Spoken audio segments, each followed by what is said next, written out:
Ya, shalom Bapak Ibu. Puji Tuhan, kita kembali mau belajar firman Tuhan, apa yang menjadi pesan yang Tuhan berikan buat kita pada minggu ini. Pesannya adalah berlari namun jangan keluar dari track. Ya, diambil dari kitab Amsal pasal yang keempat ayat yang ke-26 dan ke-27. Saya bacakan untuk Bapak Ibu semua. Tempuhlah jalan yang rata dan hendaklah tetap segala jalanmu. Janganlah menyimpang ke kanan atau ke kiri, jauhkanlah kakimu dari kejahatan. Nah, Bapak Ibu lewat pesan ini kita sama-sama diingatkan, kita sama-sama dinasehati tentang hal berlari kembali. Ya, setelah beberapa minggu juga kita terus diingatkan tentang hal ini.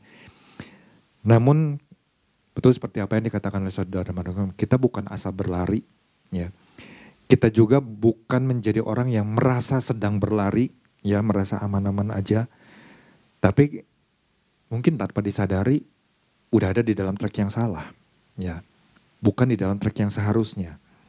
Atau ya puji Tuhan kalau kita benar-benar sinyalnya terus ya selalu terhubung sama Tuhan. Puji Tuhan, itu yang harus terus dipertahankan, bahkan terus ditingkatkan. Nah, apapun yang sebenarnya kalau kita lakukan, ternyata kalau ada di dalam track yang salah atau jalur yang salah, akibatnya pasti sangat fatal, sangat-sangat buruk. Ya. Bahkan mengakibatkan bahaya itu bukan cuma buat dirinya sendiri, tapi buat orang lain juga. Ya. Dulu lagi zaman SMA, ya Bapak Ibu, anak-anak itu paling suka apa? Anak-anak muda pada waktu itu lagi zaman saya SMP SMA, suka kebut-kebutan. Jalannya di jalan yang salah. Karena apa? Kebut-kebutannya di jalan raya, bukan di mungkin trek arena balap. Di arena balap aja itu bisa terjadi yang namanya kecelakaan buat si pembalap sendiri, atau bisa mengakibatkan untuk pembalap yang lain. Nah, ini di jalan raya. Saya ingat sekali dulu waktu SMA, ada teman saya ditantang untuk balapan dulu di bypass sana ya, dekat Polda. Ujungnya aja saya nggak tahu sampai di mana waktu itu. Ya, itu kan lagi tahun 83, 84 begitu. Itu ditantang balapan, ya adu kecepatan atau gimana saya nggak ngerti. Tapi pada waktu itu tiba-tiba saya ingin melihat, ya. Jadi pergi naik motor ke sana, pengen tahu jalannya tuh sejauh apa sih. Tapi ternyata waktu saya lewat itu yang lagi balapan salah satu yang nantangnya itu udah tergeletak, ya di tengah jalan, nabrak mobil yang dari arah berlawanan. Dan apa akibatnya? Tewas. Dengan kepala otak yang udah keluar. Itu betapa, kalau kita pikir, ya betapa bodohnya ya. Melakukan mungkin balapan liar seperti itu, kalau zaman dulu kan di daerah Dago. Tapi jelas akibatnya sangat-sangat fatal. Mungkin orang tua kehilangan, anak yang dicintai, yang dilahirkan, dibesarkan. Ya belum lagi mungkin akibat lain, mungkin orang lain dirugikan dan lain sebagainya. Nah, demikian juga mungkin hari-hari ini, ya kalau kemarin Bapak Gembala menggambar tentang bagaimana sebuah truk, ya, yang menabrak karena apa? Karena sesuatu yang dibuat oleh manusia karena apa? Kelalaian. Ya. Atau misalnya kalau kita bayangkan, mungkin kereta, ya kereta kan itu berjalan di atas trek, di atas rel kereta, ada jalurnya, ada treknya. Bayangkan kalau misalnya masinis tidak mengikuti arahan dari mungkin kepala stasiun yang sudah mengarahkan. Berjalan semaunya aja. Mungkin kecepatannya pun tidak diturunkan ketika memasuki wilayah-wilayah tertentu. Itu akan berakibat fatal. Misalnya dia berjalan di jalur yang A, dia harusnya pindah ke jalur yang B. Tapi dia tetap di jalur yang A, sedangkan di jalur yang A dari arah berlawanan datang kereta yang lain. Mungkin dengan kecepatan yang tinggi dan terjadilah tabrakan. Atau mungkin di rel kereta kita sering kali menemui kecelakaan karena apa? Karena kelalaian, ketidaktaatan. Ya. Nah nanti ini yang kita mau bahas sama-sama lebih dalam. Ya. Jadi saya mau bacakan lagi apa yang menjadi pesan Tuhan buat kita, tapi cuma sebagian aja. Nanti Bapak Ibu bisa dengarkan kembali ya pesan Tuhan ini dan renungan kembali apa yang menjadi pesan Tuhan buat kita minggu ini. Berlari dalam menjalani perlombaan kehidupan bagi orang percaya adalah merupakan suatu keharusan dan kewajiban. Nah ini yang harus kita pahami. Suatu keharusan dan kewajiban. Ya. Kita diingatkan dari surat Ibrani. Pasal yang ke-12 ayat 1b. Ya. Berlomba dengan tekun dalam perlombaan yang diwajibkan bagi kita. Namun tidak berhati-hatinya orang percaya dalam mempersiapkan diri dan tidak berhati-hatinya orang percaya pada saat ia berlari dapat mengakibatkan sesuatu yang fatal. Gagalnya orang percaya berhati-hati di tahap ini akan menimbulkan satu dampak yang serius. Ya. Namun seringkali yang bersangkutan tidak menyadarinya karena masih berlari. Namun berlarinya itu udah keluar dari jalur atau dari track. Ya. Nah kemarin Bapak Gembala waktu hari Selasa sudah menyampaikan ada 2 poin yang ini patut untuk kita kembali mengintrospeksi, kembali kita memeriksa diri kita sendiri. Yang pertama, jaga wilayah yang menjadi pusat kontrol kehidupan kita. Ya, kemarin jelas tentang hati ini menjadi receiver, menjadi pusat untuk kita menerima ya segala sesuatunya. Bagaimana kondisi hati kita. Kemudian yang kedua, jaga setiap langkah kaki kita dengan penuh kehati-hatian sesuai tuntunan Tuhan. Ya. Namanya kehati-hatian ini seringkali menjadi kecerobohan buat manusia. Ya. Mungkin termasuk diri saya sendiri. Ya, atau mungkin Bapak Ibu pernah ya karena ketidakhati-hatian, ya, kecerobohan membuat kita menjadi orang yang pertama pasti kita akan merasa diri kita yang rugi, ya. Nah, pagi hari ini kita mau sama-sama belajar dari pesan Tuhan ini bagaimana supaya kita sebagai orang percaya itu dapat terus berlomba ya di dalam track yang benar dan jangan sampai kita keluar dari track. Yang jelas ya saya membagikan cuma satu, ya jaga setiap perkataan Tuhan atau firman-Nya dengan memberi ruang yang lebih besar agar tersimpan di dalam lubuk hati. Ya, jadi jaga setiap perkataan atau firman-Nya. Perkataan yang bagaimana? Ya perkataan lewat pesan yang demi pesan yang kita terima setiap minggu. Itu adalah perkataan Tuhan. Itu adalah nasihatnya Tuhan. Itu adalah tegurannya Tuhan. Itu adalah perintah-perintahnya Tuhan. Ya. Amsal pasal yang keempat ayat yang ke-20 dan ke-21. Apa yang dikatakan di situ? Hai anakku, perhatikanlah perkataanku. Arahkanlah telingamu kepada ucapanku. Janganlah semuanya itu menjauh dari matamu. Simpanlah itu di lubuk hatimu. Ini penulis Amsal Salomo ini menggambarkan nasihat dari seorang ayah kepada anaknya. Kalau kita melihat di Amsal pasal yang keempat, ayat yang pertama, di sini dikatakan apa? Dengarkanlah hai anak-anak didikan seorang ayah. Dan perhatikanlah supaya engkau beroleh pengertian. Nah ini kan satu hal yang menarik. Hai anak-anak, ya dengarkanlah hai anak-anak didikan seorang ayah. Saya percaya kita semua pernah menjadi anak-anak. Dan sebagai anak-anak, kita dididik oleh ayah kita. Dan kalau kita dididik oleh ayah kita, apa yang kita lakukan? Kita membantah, apa kita mendengar? Tentu kita akan mendengar. Tapi masih banyak juga ada orang-orang yang membantah. Ya, nasihat dari ayahnya atau orang tuanya, entah ayahnya, entah ibunya. Ya. Hari-hari ini begitu banyak. Ya, orang udah nggak peduli lagi dengan nasihat orang tuanya. Sedangkan ini kan bagaimana kita sebagai anak-anak Tuhan, kalau kita sadar kita itu sudah menjadi anak siapa sih? Ketika kita masih ada di bumi ini, tentu menjadi anak Allah.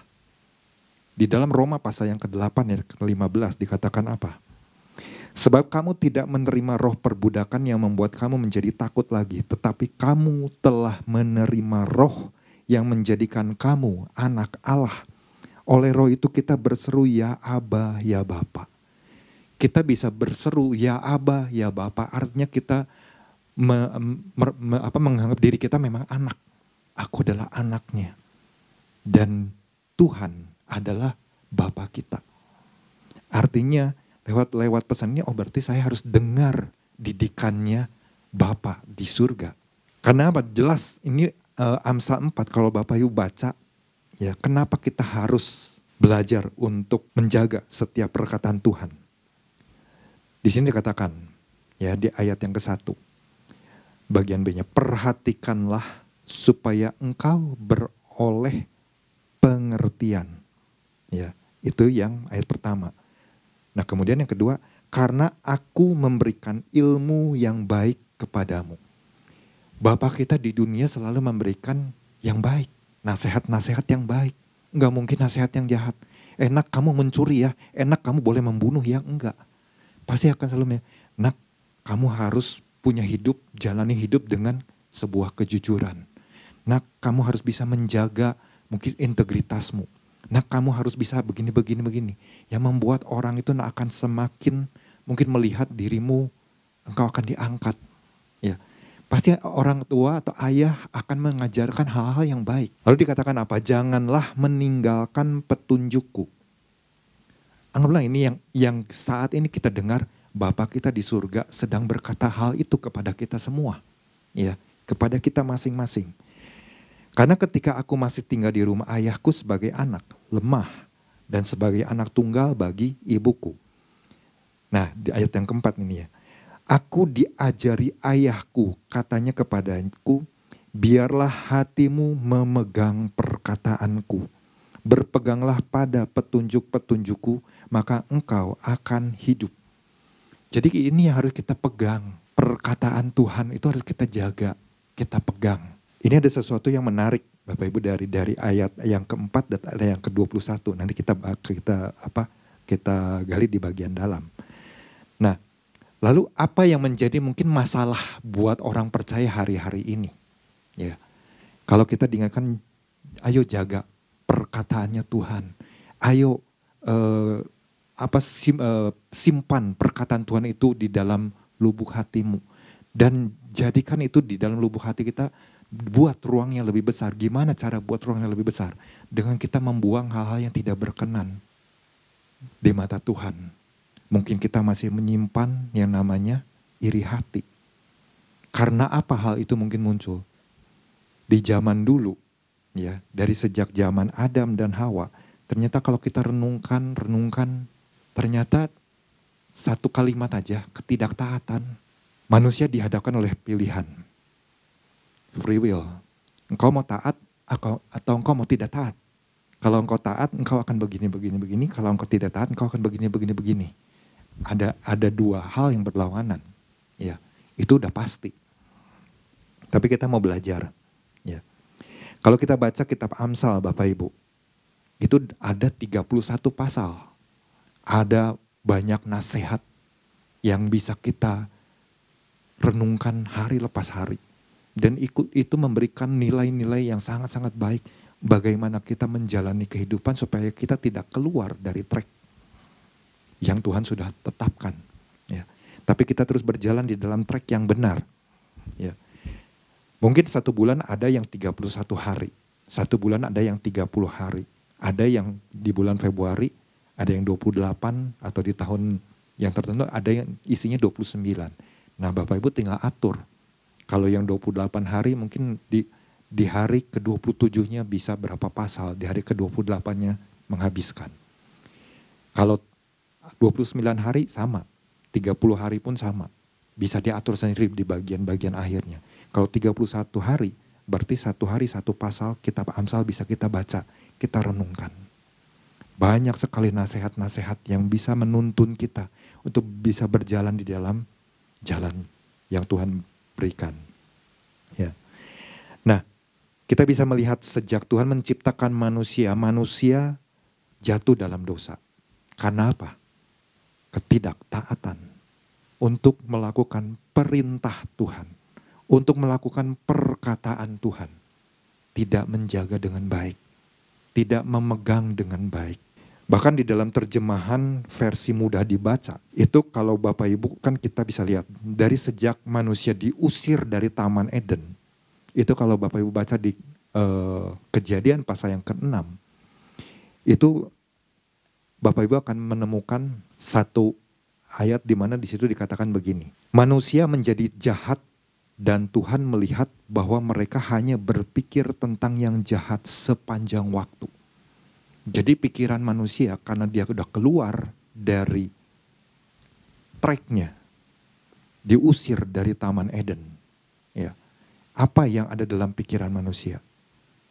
Pikiran yang jahat. Sepanjang waktu. Mengerikan. Ya. Jadi kalau orang yang udah keluar dari track yang seharusnya dan tidak menyadarinya, itu yang ada dalam pikirannya adalah sesuatu yang jahat. Akan terus masuk, mengisi pikirannya. Nah ini yang perlu kita sadari, kenapa Tuhan sampai ingatkan pesan yang Tuhan berikan ini bukan sesuatu yang dianggap kecil atau remeh. Tapi harus kita anggap, wow, ini satu teguran yang harus kita perhatikan baik-baik. Bahkan di situ dikatakan Tuhan menyesal dan Tuhan menghapuskan manusia dari bumi. Tapi hanya satu keluarga yang dapat kasih karunia. Keluarganya Nuh. Artinya kan betapa kita harusnya hari-hari ini bersyukur kita adalah orang-orang yang mendapat kasih karunia. Karena kita sudah diselamatkan. Dan sudah seharusnya kita belajar tentang yang namanya ketaatan. Kita mengenal satu tokoh di dalam Alkitab yang namanya Saul. Ya Bapak Ibu tentu udah tahu kisah tentang Saul ini. Saul gagal ya dan keluar dari jalur atau trek yang seharusnya dia jalani. Ya, jawabannya karena apa? Jelas. Cuma satu awal-awalnya, ketidaktaatan. Ya. Jadi ini ketidaktaatan ini sesuatu yang harus kita renungkan sama-sama. Ya. Kenapa? Mungkin kita pernah melakukan, kenapa saya tidak taat? Oh, mungkin karena saya nggak pegang perkataan Tuhan. Saya nggak sungguh-sungguh menjaga firman Tuhan. Saya nggak sungguh-sungguh menyimpan firman Tuhan di dalam lubuk hati saya. Mungkin itu menjadi hal-hal yang bisa menjadi bagian di dalam kehidupan kita. Waktu kita menjalaninya. Sedangkan janji Tuhan kan buat Saul dan keluarganya itu luar biasa sekali. Dahsyat. Ya. Kita bisa lihat di dalam 1 Samuel pasal yang ke-13. Ayat yang ke-13. Kata Samuel kepada Saul, perbuatanmu itu bodoh. Engkau tidak mengikuti perintah Tuhan Allahmu yang diperintahkannya kepadamu. Di sini udah jelas, engkau tidak mengikuti. Berarti kan enggak taat. Perintah Tuhan Allahmu yang diperintahkannya kepadamu. Sebab sedianya Tuhan mengokohkan kerajaanmu atas orang Israel untuk setahunkah? Untuk 10 tahunkah? Enggak.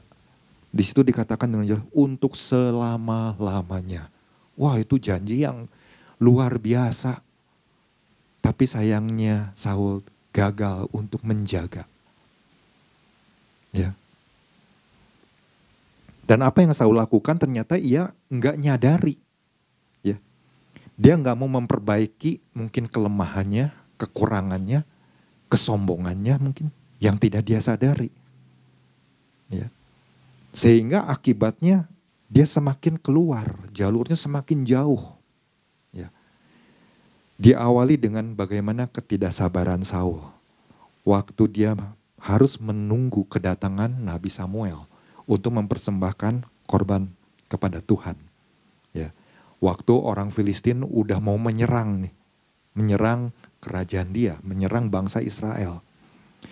Kemudian setelah Samuel datang dan menegur apa yang tadi kita baca di dalam 1 Samuel 13 ayat ke-13.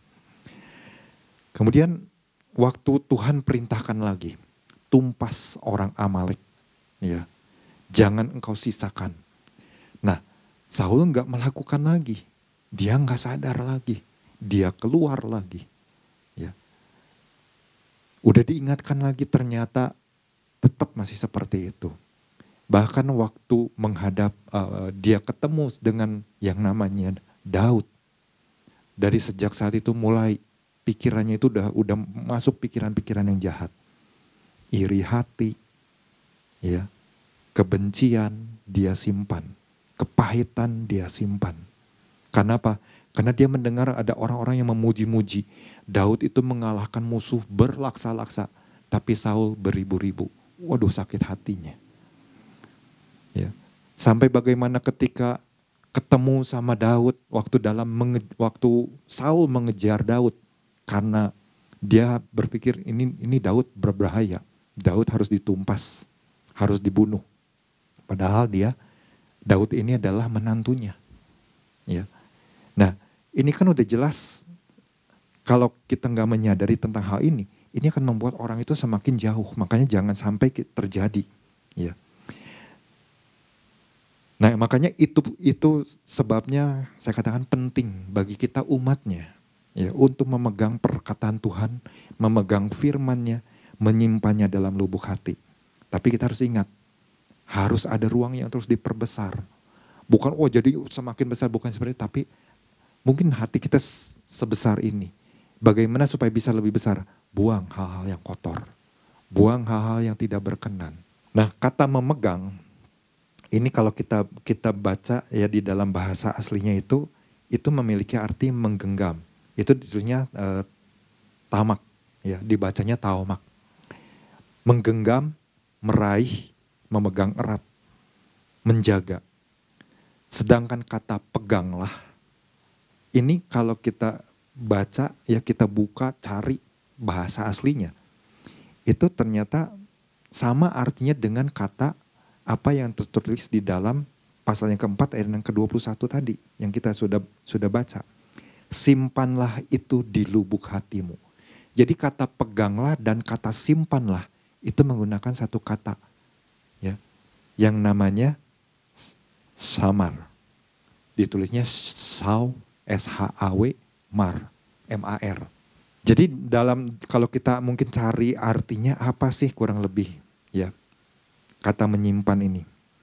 Artinya kita harus menjaga, kita harus memperhatikan, kita harus mengawasi, ya, kita harus memberi perhatian, kita harus melindungi, kita harus menaati, melaksanakan, bertanggung jawab atas apa? Mungkin firman yang kita dengar, perkataan yang kita terima, perkataan Tuhan, pesan yang kita terima, di mana ada ayat-ayat firman yang setiap hari kita bahas, kita renungkan. Itu yang kita dengar, mungkin. Ya, firman yang kita dengar, itu yang harus kita jaga. Nah, pertanyaannya apakah mungkin kita bisa melakukan hal itu enggak? Ya, kita belajar. Kalau kita minta sama Tuhan, saya percaya Tuhan lewat pribadi Roh Kudus akan memampukan kita.